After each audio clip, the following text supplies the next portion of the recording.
And on top of this, what's happening is, if you didn't already know this, Islam has been studied in the West for the last 300 to 400 years. They've been studying Islam.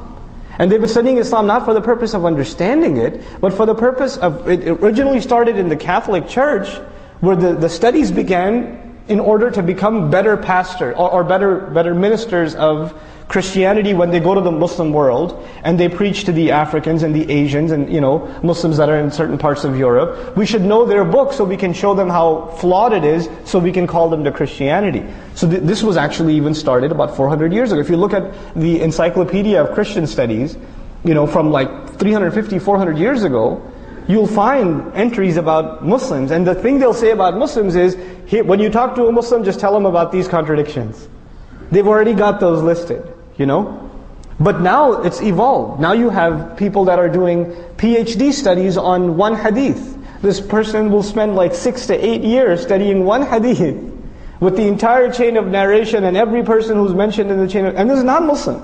This is a non-Muslim. And so why are they studying this? You have to understand why. When people accept a religion, they don't necessarily do the deepest amount of research to accept that religion. Most people accept a religion for moral reasons, spiritual reasons, and to their level of understanding, they're convinced, so they accept.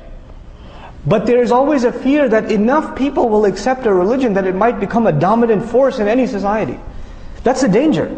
To prevent it ever from becoming a dominant force, if it gets to a certain level, we should have our attacks against that religion ready, so when they get to that level, we can crush them. Not crush them with military might. Not crush them with, propaganda. This is child's play. The kinds of propaganda you see in the media, that's child's play. You can even a soundly knowledgeable Muslim teenager can tell that this guy talking about the Quran or the Seerah or the Messenger of Allah sallallahu alaihi wasallam, this guy's an idiot. He doesn't know what he's talking about. The kinds of attacks that we see in the media are childish, really. But the real attacks, they're holding them back. Because they've been engaged in this deep study of Islam for some time. And so when you get into, for example, I know brothers that, their intention was they're going to study Islam in the Muslim world, and then they're going to come here and they're going to do PhDs in Islamic studies in different universities, things like that. And they got into one such program. For example, I have a friend who's in Harvard at the Islamic Studies program. And I met him, he was getting his master's, then he was going to get into his PhD, again, Islamic studies. He's not even done with his master's. I went to Boston and I was hanging out with him, and what does he tell me? He says, man, after the 2 semesters, I lost my faith. And the only way I can actually continue my studies is that I stop thinking about it. Because if I think about it, I can't keep my iman anymore. It's gone. And so because you know what they do, it's amazing. It's amazing. I'm impressed. I'm impressed with the level of planning. The first semester he attended it's called Ilm al-Hadith, Science of Hadith, right? And you know what the premise is? For the last 80 years in American academics, when they study Hadith, you know how we say how authentic a Hadith is? Muttafaqun alayh, the strong chain of narration, tawatur, things like that. It occurs in Bukhari and Muslim, So the stronger the chain is, the more authentic, the more reliable the hadith is. They reverse engineered it. They presented a theory where the stronger the narration, that means the more these Muslims had to come up with sort of a fabricated list to make sure the Muslims follow these texts. In other words, the stronger the chain of narration, the more suspect the text. That's what they begin with.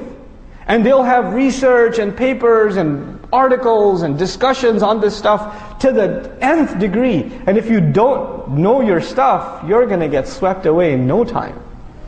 And this is in a PhD program. Let's come to at least all of our youth eventually are going to go, I would think, into a bachelor's program at the very least. An associate's bachelor's program. Now there's Islam 101. Or Philosophy 101 or the Philosophy of Ethics. In Islam 101, you can get your faith rattled. I took an Islamic studies class when I was in college, and the questions they asked, they would ask us, the Muslim kids questions, I would go to the Imam and ask them questions, and the Imam would just say, Astaghfirullah, make dua. Because this is waswasa of shaitan. He's putting doubt in your mind. I was like, dude, this is my professor, not shaitan. I mean, he may be, but I'm saying.